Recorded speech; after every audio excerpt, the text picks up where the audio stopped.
Indian army తాజాగా TES కు సంబంధించి నోటిఫికేషన్ విడుదల చేసింది. అంటే టెక్నికల్ ఎంట్రీ స్కీమ్ 55 కు సంబంధించిన ఈ నోటిఫికేషన్ ఇంటర్ పాస్ అయిన యువకులకు గొప్ప అవకాశం. అయితే ఇందులో మొత్తం 90 ఖాళీలు ఉన్నాయి. ఇందులో దరఖాస్తులు చేసుకోవాలంటే అభ్యర్థులకు ఉండాల్సిన కనీస అర్హతలేంటో, గుర్తింపు పొందిన బోర్డు నుంచి ఫిజిక్స్, కెమిస్ట్రీ, మ్యాథమెటిక్స్ ప్రధాన అంశాలతో ఇంటర్మీడియట్ పూర్తి చేసుకోవాల్సి ఉంటుంది. అంటే 10+2 పూర్తి చేసుకోవాల్సి ఉంటుంది. ఇక ఇందులో 60% మార్కులతో ఉత్తీర్ణత పొందాల్సి ఉంటుంది. అంతేకాకుండా అభ్యర్థులకు JEE మెయిన్స్ 2025 తప్పనిసరిగా స్కోర్ ఉండాలి. అంటే JEE మెయిన్స్ 2025 ఎగ్జామ్లో అభ్యర్థులకు స్కోర్ తప్పనిసరిగా ఉండాలి. ఇక వారికి నిర్దిష్ట శారీరక ప్రమాణాలు కూడా ఉండాల్సి ఉంటుంది. ఇది విద్యార్హతకు సంబంధించిన వివరాలు. ఇక వయసు విషయంలో చూసుకుంటే అభ్యర్థులు వచ్చే ఏడాది అంటే జూలై 1వ తేదీ 2026 తేదీ నాటికి అభ్యర్థుల వయసు 16.5 నుంచి 19.5 ఏజ్ ఉండాల్సి ఉంటుంది.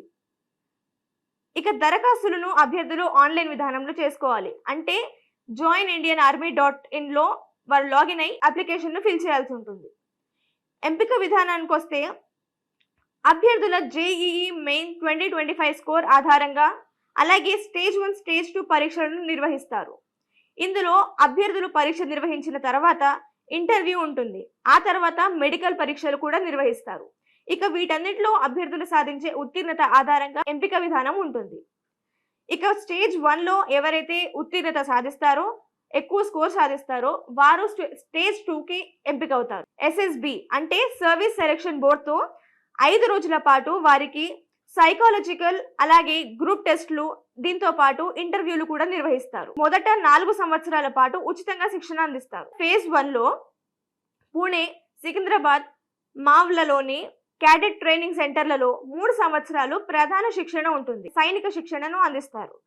ఆ తర్వాత ఫేజ్ 2 చూసుకుంటే దెహ్రాదూన్లో IMA అంటే ఇండియన్ మిలిటరీ అకాడమీలో 1 సంవత్సరం పోస్ట్ కమిషన్ శిక్షణ ఉంటుంది. ఆ తర్వాత ఈ 2 శిక్షణలు పూర్తి చేసుకున్న తర్వాత లెఫ్టినెంట్ హోదాలో పర్మనెంట్ కమిషన్ లభిస్తుంది. వారికి ఉండే వేతన విషయాలు చూసుకుంటే వారికి 3-4 ఏళ్ల పాటు జరిగే ఈ శిక్షణలో 15,500 రూపాయల వరకు స్టైఫండ్ ఉంటుంది. ఈ 56,100 మూల వేతనంలో అందిస్తారు. అలాగే వారికి DA అండ్ HRA తో పాటు ఇతర అలవెన్సెస్ కూడా ఉంటాయి. ఇక శిక్షణ పూర్తి చేసుకున్న తర్వాత అభ్యర్థులకు బీటెక్ డిగ్రీ కూడా ప్రదానం చేస్తారు. ఇక ఇప్పటికే ఈ దరఖాస్తులు ప్రారంభం కాగా వచ్చే నెల అంటే నవంబర్ 13వ తేదీన ఈ దరఖాస్తులు ముగియనుంది.